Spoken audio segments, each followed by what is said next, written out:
Bruce. Hey, boom, boom. I'm Thundercloud, and this is Bruce. Bruce, we're here at the Australian Poetry Hall of Fame on this 27th of December 2022. I'm Thundercloud. Yeah, Mum calls me James. Washing away the garbage, leaving unicorns and rainbows after rains. This is Chillin Tuesday, where I read other poets' linguistic games. What have I got for you tonight? Well, we're going to go back in the past. Back to Rio Grande's last race and other verses by Banjo, Paterson. We've got Rosemary, Dobson's Cock Crow, Adam Lindsay Gordon's poems, something by John Jenkins, something modern, growing up with Mr. Menzies, and then I'm going to finish off with, I might repeat, Thundercloud and Bruce, as I did last week there during our Christmas dinner Wednesday words. But hey, you're here joining me on YouTube, and wherever you are in this world, I would like to acknowledge the First Nations people of this land on which I broadcast, and acknowledge that sovereignty has never been ceded, and I'm broadcasting on stolen land. And acknowledge the continuing connection to the land of the elders past, present and emerging, and acknowledge, as I said, sovereignty has never been ceded. So here we are at the Australian Poetry Hall of Fame, and I was going to go with Banjo Paterson, but we're going to go back to Adam Lindsay Gordon first. We'll start with the oldest of the old stuff. Very, very first, very old book here. We'll open it very carefully. Adam Lindsay Gordon poems. This one was published in 1905.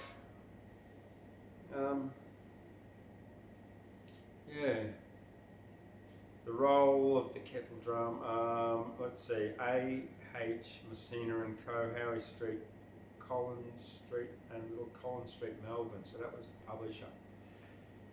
So it's sort of 115. It's 117 years old. This book here. So I've got to be treated with a bit of respect and gentleness, because you can see it's falling apart at the seams here. It has got a in memorandum of Adam Lindsay Gordon, written by Henry Kendall, to tell you the truth. So I might read that to begin.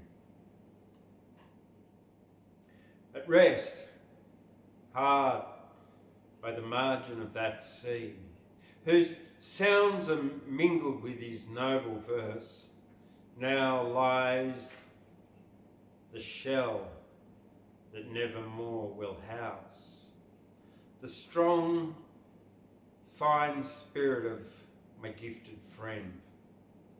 Yea, he who flashed upon us suddenly a shining soul with syllables of fire, who sang the first great songs these lands can claim.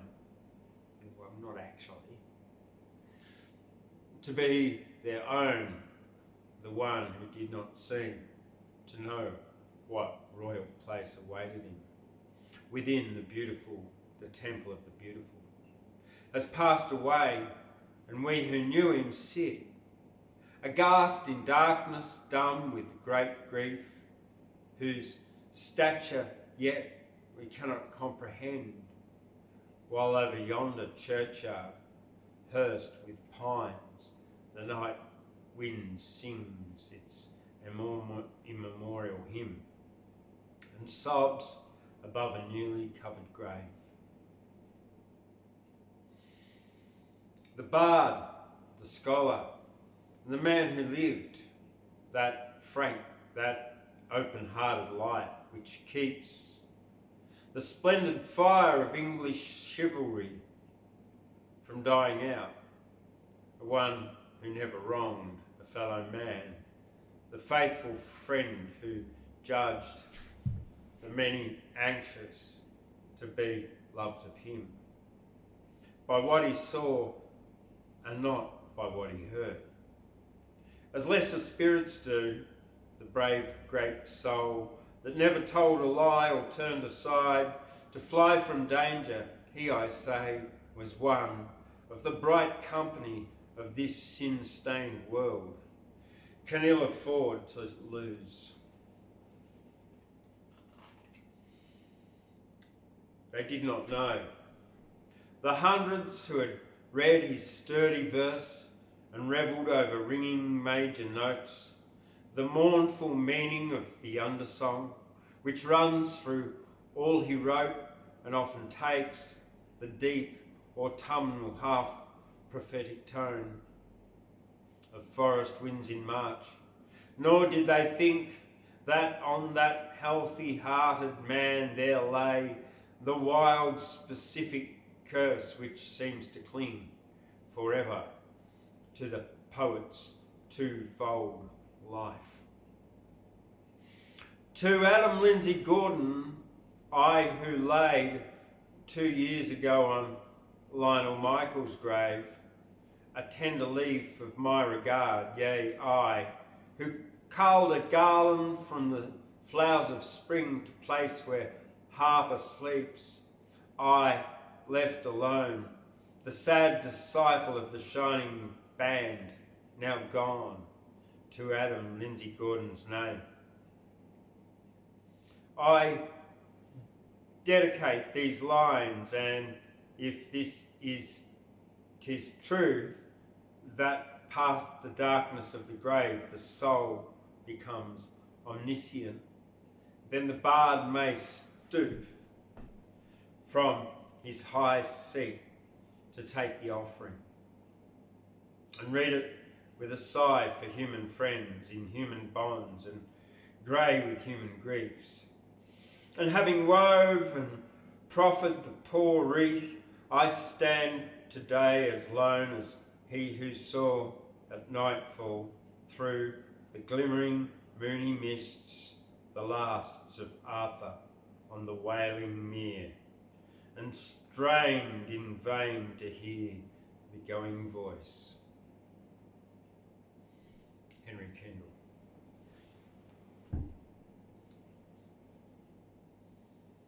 I won't read the preface. I might read the very first poem though in the book when I get to it.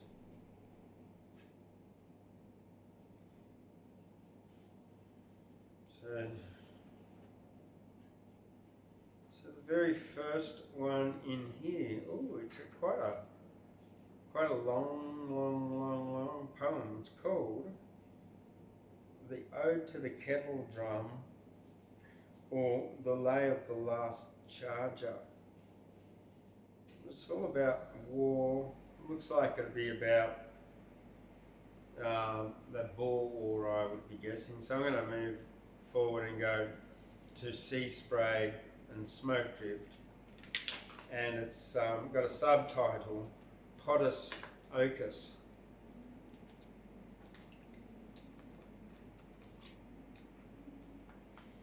It's got a lot of mention of Greek and Roman gods.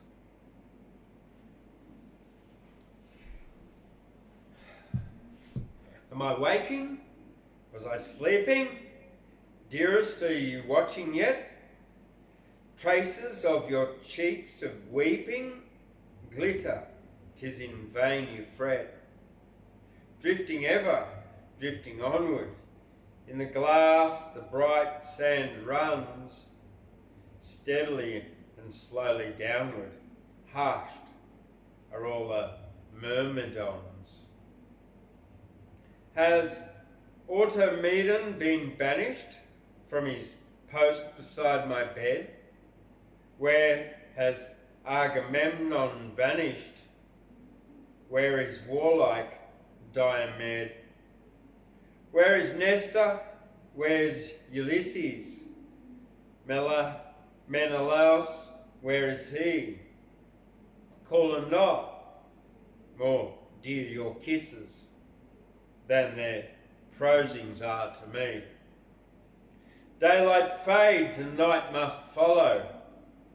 Lo, where sea and sky combine, droops the orb of great Apollo, hostile God to me and mine. Through the tent's wide entrance streaming, in a flood of glory rare, glides the golden sunset gleaming on your golden gleaming hair.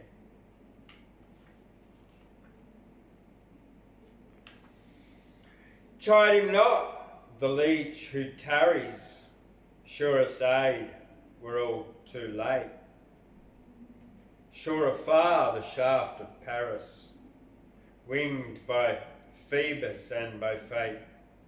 When he crouched beside the gayable, had I once his features scanned, Phoebus' self had scarce been able to have nerved his trembling hand. Blue-eyed maiden, dear Athena, goddess chaste and wise and brave, from the snares of Polyxena thou wouldst fain thy favourite save. Tell me, is it not far better that it should be as it is? Jove's behest we cannot fetter, fate decrees are always his. Many seek for peace and riches, length of days and life of ease. I have sought for one thing which is fairer unto me than these. Often too I've heard the story in my boyhood of the doom which the fates assigned me, glory coupled with an early tomb. Swift assault and sudden sally underneath the Trojan wall, charge and counter-charge and rally, war cry loud and trumpet call, doubtful strain and desperate battle, cut and thrust and grapple fierce, swords that ring on shields that rattle, blades and gash and darts that pierce. I have done with these forever by the loud resounding sea, where the reedy javelins quiver. There is now no place for me. Day by day our ranks diminish. We are falling day by day, but our sons will strive, will finish. Where man tarries, man must stay. Life 'tis said, and all men sweet is. Death to all must bitter be. Wherefore thus, O mother Thetis, none can battle Jove's decree. I am ready, I am willing to resign my stormy life, weary of this long blood spilling, sated with this ceaseless strife. Short of doom I've pictured dimly on a bed of crimson sand, fighting hard and dying grimly, silent lips and striving hand. But the toughest lives are brittle, and the bravest and the best lightly fall at matters little. Now I only long for rest. I have seen enough of slaughter, seen Scamander's torrent red, seen hot blood poured out like water, seen the champagne heaped with dead. Men will call me unrelenting, pitiless, vindictive, stern. Few will raise a voice dissenting. Few will better things discern.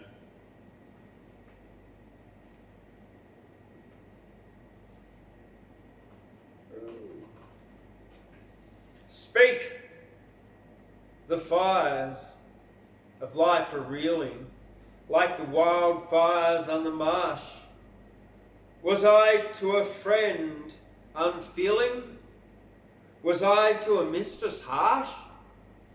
Was there naught save blood shed throbbing in this heart and on this brow?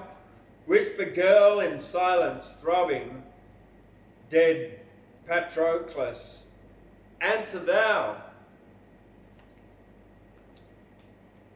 Dry those violet orbs that glisten. Darling, I have had my day. Place your hand in mine and listen. Here, the strong soul cleaves its way. Through the death mist hovering over me, at the stout ship cleaves the wave. To my fathers gone before me, to the gods who love the brave. Courage we must part for certain, shades that sink and shades that rise, blending in a shroud-like curtain, gather o'er these weary eyes. Oh, the fields we used to roam in, brighter days and lighter cheer, gather now this quiet gloaming. Now I ween the end is near. For the hand that clasps your fingers, closing in the death grip tight, scarcely feels the warmth that lingers, scarcely heeds the pressure light. While the falling pulse that alters, charging near the death-chilled damp, flickers, flutters, flags and falters feebly like a warning lamp. Think'st thou, love, 'twill chafe my ghost in Hades, realm where heroes shine? Should I hear the shepherd boasting to his Argive concubine? Let him boast, the girlish victor. Let him brag, not thus, I trow, were the laurels torn from Hector, not so very long ago. Does my voice sound thick and husky? Is my hand no longer warm? Round the neck where pearls look dusky, let me once more wind my arm. Rest my head upon that shoulder where it rested oft of yore, warm and white, yet seeming colder now than e'er it seemed before. 'Twas the fraud of Priam's daughter, not the force of Priam's son. Slew me, ask me not why I sought her. 'Twas my doom, her work is done. Fairer than she and dearer, by 1,000-fold thou art.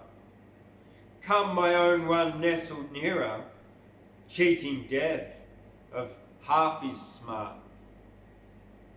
Surely while your amber tresses slowly shower down their golden rain, let me drink those last caresses, never to be felt again. Yet Elysian halls are spacious. Somewhere near me I may keep room, who knows, that God is gracious, may lay my lower, let me sleep. Lower yet, my senses wander, and my spirit seems to roll with the tide of swift September rushing to a voiceless goal.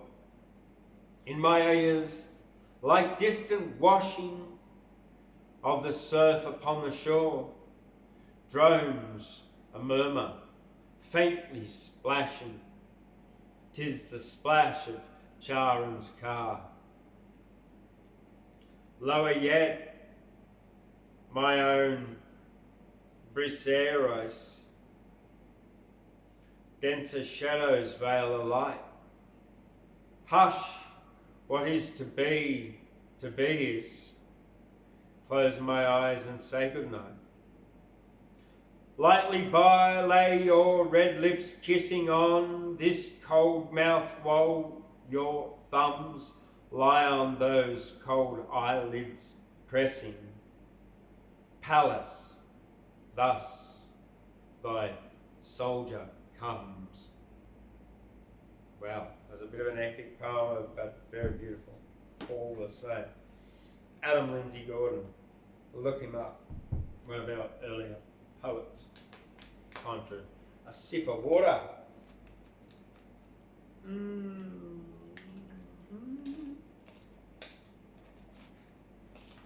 All right. I have Banjo Paterson's book, Rio Grande's Last Race and Other Verses.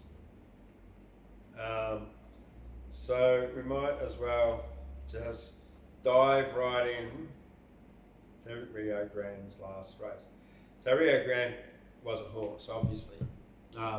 Back in the day, Banjo Paterson wrote a lot about horses. That's because there was no cars, and everybody had horses. There were horses everywhere. They were used for everything. Yeah, you rode them. They got stock. They pulled things and all kinds of stuff. Anyway, Rio Grande must have been a racehorse, I'm pretty sure, because it was his last race. Makes sense. Rio Grande's Last Race by Banjo Paterson.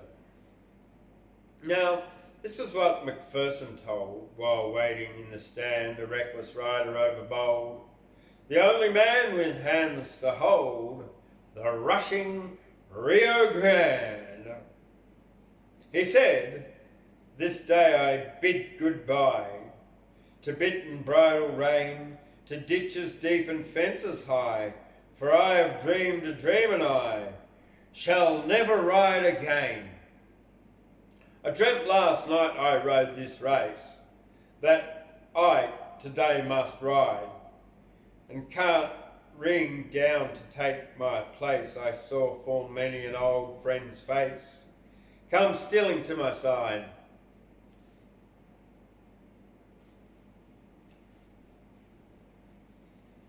Dead men on horses long since dead, they clustered on the track. The champions of the days long fled, they moved around with noiseless tread, bay chestnut, brown and black. And one man on a big grey steed rode up and waved his hand. Said he, we help a friend in need, and we have come to give a lead to you and Rio Grande. For you must give the field the slip, so never draw the rein, and keep him moving with the whip, and if he falter set your lip, and rouse him up again. But when you reach the big stone wall, put down your bridle hand, and let him sail, he cannot fall.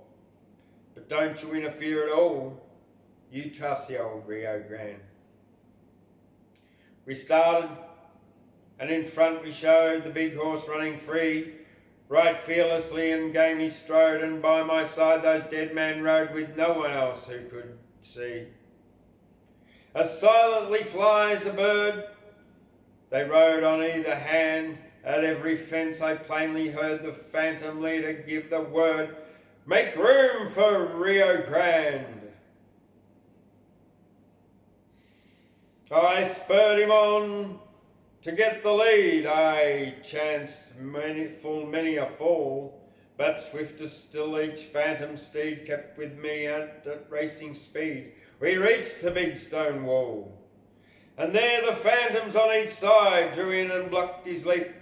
Make room, I loudly cried, but in front they seemed to ride. I cursed them in my sleep.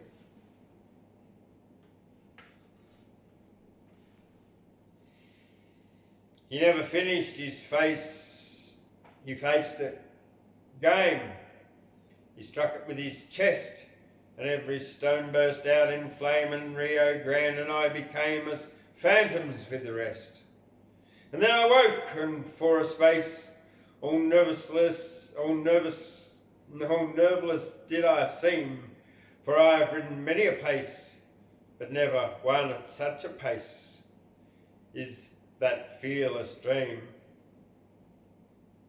And I am sure as man can be that out upon the track, those phantoms that men cannot see are waiting now there to ride with me, and I shall not come back. For I must ride the dead man's race and follow their command. 'Twas worse than death, the foul disgrace, and if I should fear to take my place today on Rio Grande. He mounted and a jest he threw, with never a sign of gloom, but all who heard the story knew that Jack Macpherson, brave and true, was going to his doom. They started and the big black steed came flashing past the stand, and surely single-handed in the land he strode at racing speed, the mighty Rio Grande. But on his ribs the whalebone stung, a madness it did seem, and soon it rose on every tongue that Jack Macpherson rode among the creatures of his dream. He looked to left, he looked to right, as though men rode beside, and Rio Grande with fan flecks white raced at his jumps in headlong flight, and cleared them in his stride.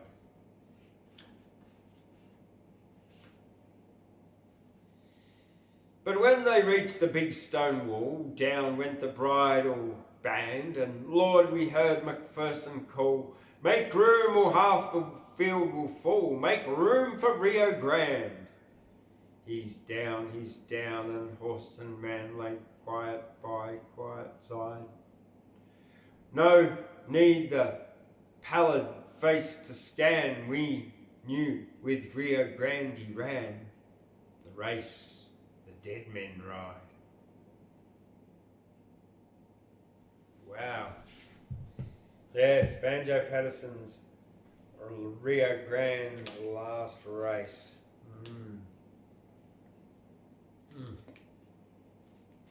That's too much talking. All right, let's move on to Rosemary. Dobson more recently passed away. Oh, here we go. I don't know. The Rabbiter, it's just a random one. The Rabbiter by Rosemary Dobson. Doubtless, the river afforded him the conversation of water over stones, chattering reminiscences of flood and fire, contour and declivity, contentment and hazard, going to meet the Lachlan. And doubtless his dog was an adequate companion, faithful and watchful, handy at a hollow when the spade disclosed the mouth of the burrow, and grateful for food by the fire at the evening. God knows it was cold in the house at nightfall. Yet they said he'd been seen at dusk near the Sheer Oaks. Is he, I thought, a legend out of Lawson? Morley, the Rabbiter, camped by the river? Crossed in love, lost to the girls by the slip rails, wronged, impoverished, shamed by scandal. taking the guilt of a wild young brother, digging out rabbits, the poor old hatter. From the slope of the hill I watched at morning, the vapour clearing away in the sunlight. It might have been mist, or maybe the ghost of Morley over the river. The Rabbiter by Rosemary Dobson. What else have we got by Rosemary Dobson? This book here is Cockcrow, published in by Angus and Robertson in 1965.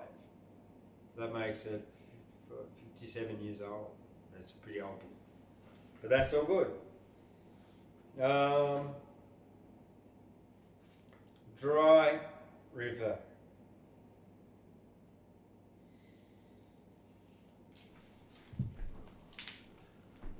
Scrabble of pencil marked it on the map.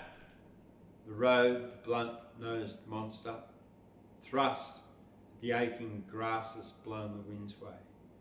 Shouldered fence posts ate up miles of exhaling. Dust and the stalks of grasses, smokes and thistles. Riding its back, I came to the dry river. It was my spirit's destination. Abstract of water, a dried depression, whole and bouldered and ranked with fishes, where the idea of water channeled irresistibly over and under, endlessly forcing down to the sea. It was my river by right of recognition, kindred and kith by its never resting, ever longing, scouring endeavour, carrying always the thought of water. From a lost spring dwindled to silence, this is the burden of the dry river. Oh, pardon me. It's been a big day. I've been working hard. Strange illusion that such a creek bed may seem to bring and shine at dewfall, or ripple with shadow or sound like water, with the cool, clear notes of bellbirds making, mirages deceive. I wait with longing, a flood of poems, a rain of rhyme. So, Rosemary Dobson, yeah. Okay, now, John Jenkins here. John Jenkins, right. Okay. He was born in 1949 in a suburban Melbourne. He's also It is also John Jenkins' meditation, implicit everywhere and at times direct, on memory and fiction and on the embodiment of history and the lives of the individuals. Okay, well, I'm just going to open it up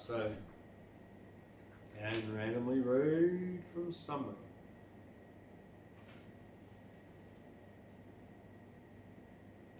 The goldfish syndrome. Swimming a new bowl back into being takes a power of erasure each time round. Under this fish and its revolving rediscovery of curved water, an airbrushed, tail fin life chased back into being. Imagine a table in a ward, the watery flicker of TV beside a chair. This goldfish knows more than that idiot or new infant resting here, the full deficit of, spring beam springs from the air, a sunbeam springs from the air, created from nothing to just that moment he sees it. There's no light or he yet, just pure seeing and energy, and bits of edge and line. Even the TV knows how to find the treat of things and consume. The newborn goldfish idiot are three figures. For a creature that only believes in post-history, time without a past has no self and cannot last. If memory lasts no more than a soundbite, ultimate erasure, the secret dream, Narcissus sees what goes around comes round again.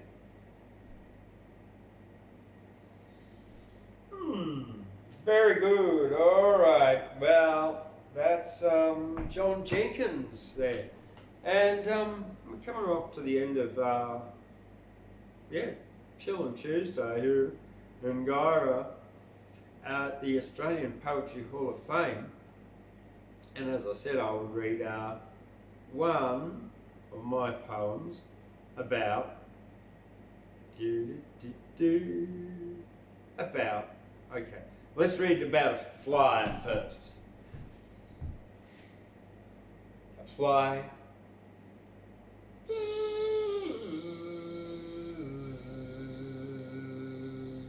flies buzzing in the night, attracted to my smartphone light. But now it's gone, gave me a scare. I shook my dreadlocks everywhere. Go away. I hear it buzzing all about the place. It wants to land upon my face. Buzzing fly attacks my glasses, circling for a number of passes. Go away. When my phone is off, you'll go away, so I don't really need fly spray. Because you have an important job, putting poo into your gob.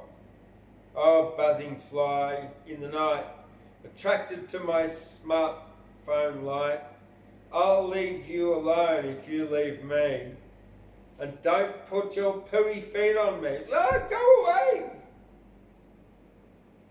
Alright, look, if you're enjoying this, make sure you give it a thumbs up and leave a comment and share it on your Facebook and your YouTube channel, whatever, just because we need the promotion and it all helps. And then down in the link below there's also the GoFundMe, and you can donate here to the Australian Poetry Hall of Fame. Just go away!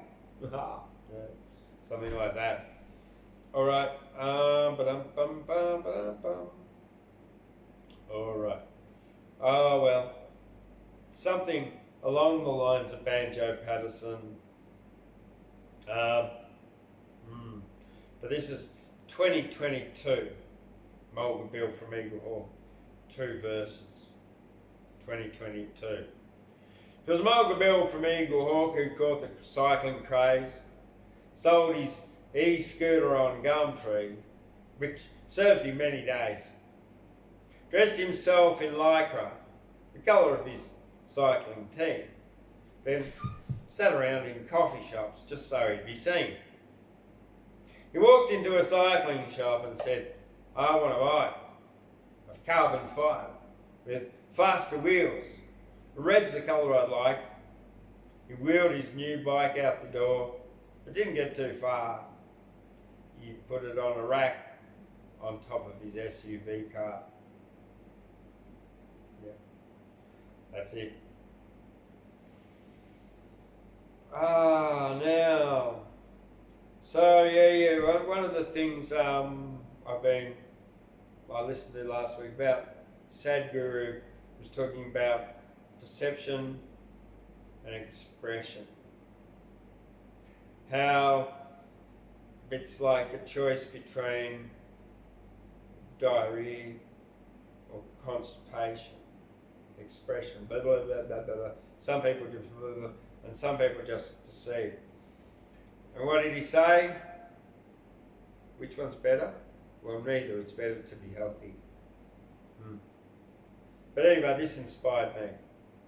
Have you noticed that there are those who just blah, blah, blah, and they miss the best and the most beautiful parts of the world by far? But there are those who perceive and observe and listen and see all the beauty of the world that the blah, blah, blah are missing. Yeah. All right. And Bruce. Oh, Bruce. Yeah, so here I have got my little Bruce, Thundercloud and Bruce. Now, Bruce is a unicorn and she is a she, all right? She's my partner in saving stuff. It may sound weird. I've no excuse.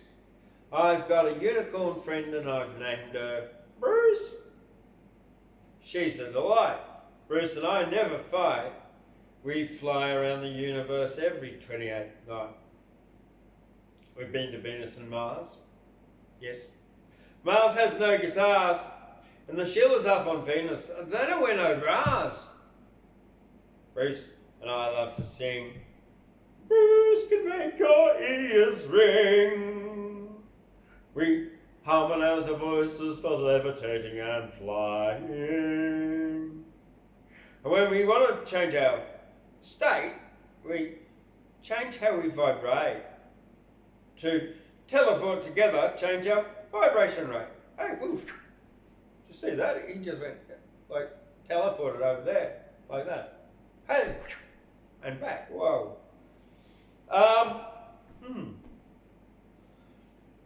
Bruce's favourite food isn't processed or crude. It's bananas. We get it from a banana growing dude. We play in bits of gold. It may sound bold, but Bruce shits gold, and even more when it's cold. Oh yeah, our friend is a bug. His name's Doug, and he sleeps on our wall like a bug in a rug. Our love is real. Yeah. See how we feel? Thundercloud and Bruce.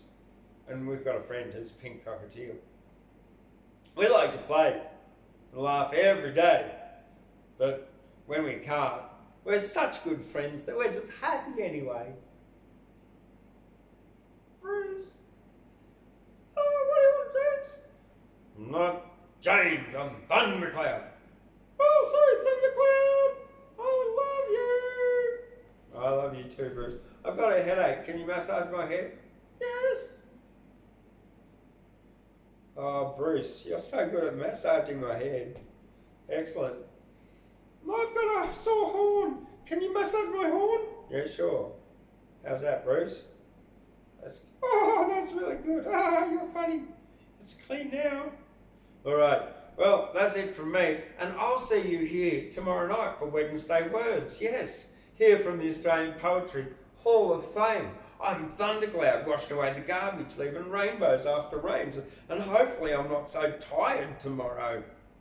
Well, I'll just have to stop working so hard, won't I, Bruce? Yes, you will, but I know you and you probably won't. Yeah, you're right. There's stuff to do. Yes, there is. We need to go and rescue some puppies. Cute puppies. That's what we need to do.